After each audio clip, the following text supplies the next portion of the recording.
నమస్కారం. సుప్రభాత గంటారావానికి స్వాగతం. ముందుగా ప్రధాన అంశాలు.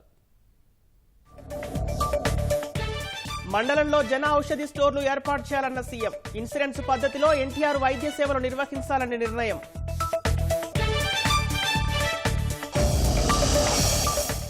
పవన్ పర్యటనలో నకిలీ ఐపీఎస్ అధికారి కేసు ఛేదించిన పోలీసులు. తండ్రి భూమి కొట్టేసేందుకే కాకి అవతారం ఎత్తినట్లు నిర్ధారణ.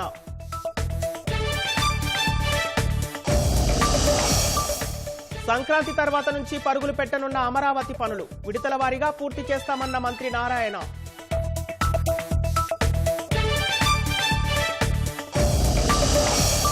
ఈ ఏడాదిలో 1229 కోట్ల సొత్తు కొల్లగొట్టిన సైబర్ నేరగాళ్లు 2023తో పోలిస్తే 5.5% తగ్గినట్లు డీజీపీ వెల్లడి. H1B వీసాల విస్తరణపై ట్రంప్ మద్దతుదారుల్లో భిన్న వాదనలు. పార్టీలో ధిక్కరించే మూర్ఖులను తొలగించాలని మస్క్ ఘాటు స్పందన.